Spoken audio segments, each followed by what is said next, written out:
და კიდევ ერთი პირდაპირი ჩართვა საგანგებო განცხადებას აკეთებენ მერიაში თბილისის სხვადასხვა რაიონის გამგებლები დღეს ისევ საგამოძიებო ორგანოებში დაიბარეს. მერიაში შემოსულია თბილისის ფინანსური პოლიციის მეორე სამმართველო, მესამე სამმართველო, მეოთხე სამმართველო, განსაკუთრებით მნიშვნელოვან საქმეთა სამმართველო და საკრებულოს სარევიზიო კომისია, რომელიც ერთდროულად 5 სამსახურს ამოწმებს, თუმცა მათი შემოწმების ხარისხსა და შედეგების აბსურდულობაზე ამჟამად კომენტარს აღარ გავაკეთებთ. დღეს კი თბილისის საქართველოს მთავარ პროკურატურაში და ანძის გარეგანათების დათვისვის საერთოდ აბსურდულ საქმეზე უკვე განმეორებით დაკითხვაზე დაბარებულია თბილისის რაიონის 5 გამგებელი. ნათელია, რომ ამ ვითომ გამოძიებისა და შემოწმების მიზანი, რომელიც წინასაარჩევნო პროცესის მოახლოებასთან ერთად კიდევ უფრო და უფრო გააქტიურდა, არის კვლავ ხელების გადაკრეხა და პოლიტიკური ზეწოლა.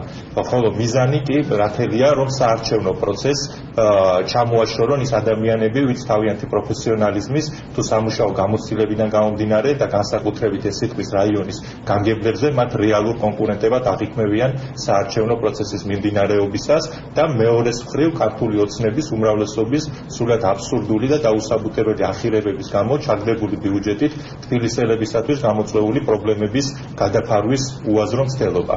მოუწოდეთ ხელისუფლებას, რომ ნაცვლად ჩვენი დაშინების და პოლიტიკური ზეწოლის მცდელობისა აკეთონ რეალური საქმე, ნუ იქნებიან ირაკლი შიხიაშვილის და უმრავლესობის ახირებების დამცველები, რაც თბილისში თვითმმართველობის გაუქმებას გულისხმობს, ან სულ ცოტა თბილისის მერიას მაინც მიცემ საქმის გაკეთების შესაძლებლობა.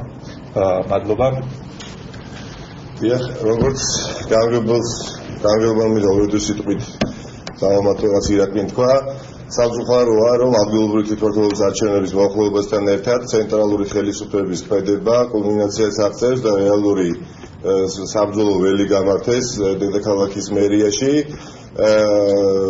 ინტენსიური ხდება სულ უფრო და უფრო ჩვენი გამგებლების დაკითხვებზე დაბარებები სხვადასხვა უნიშნულო საქმეებზე და მიუთმეტეს ეს ყველაფერი ძიმდება იმ ფონზე, როდესაც ბიუჯეტი არის დაუმტკიცებელი, ჩვენ რეალურად არ გვეძლევა ერთი საქმიანობის საშუალება, რომელიც უკავშირდება ბიუჯეტის დაუმტკიცებლობას და მეორე მნიშვნელოვანი შეფერხება, რაც გვექნება, არის ის, რომ პრაქტიკულად დღე-გამოშვებით გვიწევს დაკითხვებზე სიარული და მე მოვუწოდებ ცენტრალურ ხელისუფლებას, რომ და საკრებულოს ნაცვლად იმისა, რომ ვიწრო პოლიტიკური ინტერესებით იხელმძღვანელონ თბილისელების ინტერესი გახლავთ დღეს ინფრასტრუქტურული პროექტების, სოციალური პროექტების განხორციელება და არა ის, თუ ნიკამელია იქნება გამგებელი დათო დაღელაშვილი, თუ ხათუნა ბერძენიშვილი, თუ რომელიმე სხვა ქართული ოცნების წარმომადგენელი. ეს ნაკლებად მნიშვნელოვანია